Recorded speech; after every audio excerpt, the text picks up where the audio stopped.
Hi guys, this is gonna be a quick video to understand the basic concepts behind acidosis and alkalosis. It is a very important concept for your medical school and also for your USMLE Step 1 exam. Considering acidosis and alkalosis, the one thing that first we have to keep in our mind is the basic pH. Let's get into basic of it, that pH ranges from 7.35 to 7.45. If your pH is more than 7.45, you are going toward the direction of alkalosis, and if your pH is less than 7.35, it's acidosis. This is the basic idea behind acidosis and alkalosis. There are two organs that are typically involved in this metabolic activity, and if those two organs are, number one is your lungs, and second is your kidneys. So if your body is going into an acidotic state, your kidneys are gonna start helping, and vice versa. If your kidney is producing alkalosis, your lungs will start kicking in and it will bring the body toward the acidosis. Let's see, when somebody asks you a question, or when you face a question where it says that you have a hypoventilation state, so what will happen if you will it either be a respiratory alkalosis or respiratory acidosis or metabolic alkalosis or metabolic acidosis? So these kind of questions can boggle your mind. But if you just keep one Henderson-Hasselbalch equation in your mind, and the simplified version of that equation is that pH is directly proportional to carbonic acid concentration in the body, and pH is inversely proportional to carbon dioxide in our body. So let's focus everything that we do around this equation, and I'm sure you will be able to solve any question that you come across. Okay, so let's see. Let's face a situation in which carbon dioxide is decreasing. If your carbon dioxide is decreasing, what will happen to your pH? If your carbon dioxide is decreasing, it is inversely proportional to your pH. Your pH is gonna increase. So it is causing alkalosis. And what kind of alkalosis would that be? Since your PCO2 is involved, it would be respiratory alkalosis. However, if for some reason, your body is accumulating carbon dioxide, since it is inversely related, it will lead to decreased pH. It will move your body in the direction of acidosis. And that type of acidosis would be called respiratory acidosis. So, one organ, let's say this one organ, lungs, is causing either respiratory alkalosis or respiratory acidosis. So what's going to happen in your body? Because there should be some compensatory mechanism that should bring the body either back from acidotic or alkalic state. So your kidney starts functioning.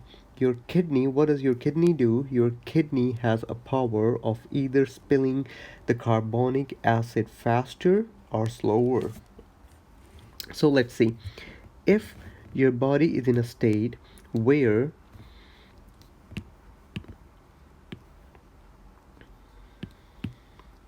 let's say you are in respiratory alkalosis state. What happened in respiratory alkalosis? Your carbon dioxide is very less, so your pH is very high. Now body has to do one thing, is to bring your pH down. And how would it bring pH down? It will start spilling more carbonic acid out of the body. So your carbonic acid concentration will decrease, which will lead to decrement in your pH. So it will bring your alkalic state into acidotic state. this is how our body compensates. And the similar situation happens vice versa. If kidney is the primary organ that is causing either metabolic acidosis or metabolic alkalosis, your lungs come to rescue, and it brings the state back to the normal state. So since when lungs were involved, it will lead to either respiratory acidosis or alkalosis. Once your kidneys are involved, it will cause acidosis or alkalosis, and that would be called metabolic alkalosis or metabolic acidosis. So let's consider some situations. What if you are hyperventilating? So this is a scenario that you are hyperventilating.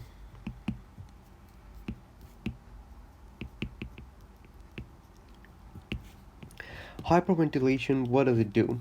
So if you're hyperventilating, that means you are breathing faster and heavier.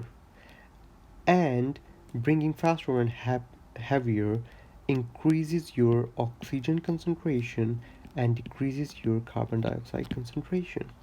So if your carbon dioxide is less, what does it do? Let's write this equation again. So your carbon dioxide is less. It means your pH is increasing. It means you're causing respiratory alkalosis. Now, of course, your body cannot always stay in respiratory alkalosis if you want to survive. So who comes to rescue? It's your kidney. So kidney comes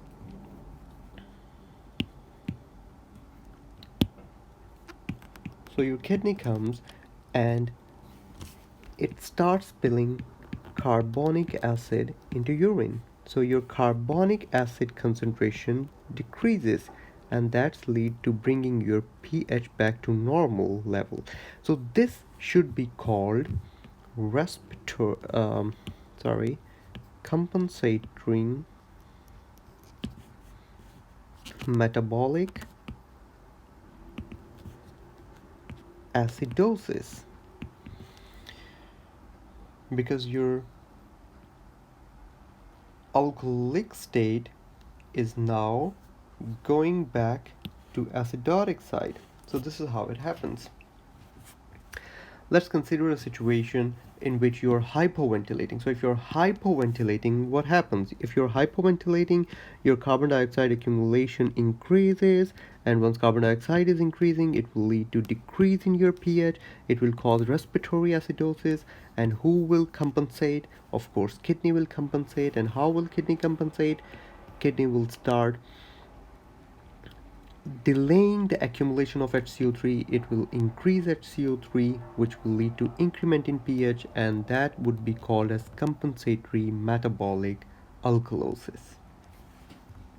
So this is a very quick way, and this is one equation that if you have kept in your mind, no matter what situation is given in your exam question, you'll be able to solve this. Let's take one question. Let's see if a person comes with opioid toxicity, what would happen to body? If it would go in respiratory alkalosis or metabolic alkalosis, or what would happen to your body? So there is a very quick way to solve this. Just bring it down. So if a person is having opioid toxicity, so we know that opioid toxicity leads to hypoventilation.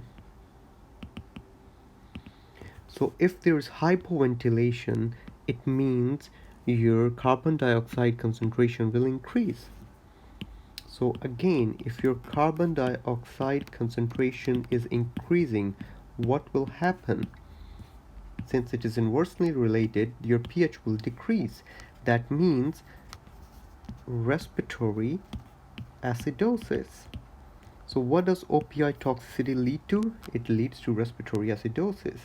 And how would it be compensated? It would be compensated by our dear kidneys, and they will take this state toward metabolic alkalosis state, which would be called compensatory metabolic alkalosis.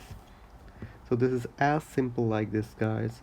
I hope I helped you. If you have any question regarding this concept, please make sure to drop a comment and I'll try to get back to it. Thank you.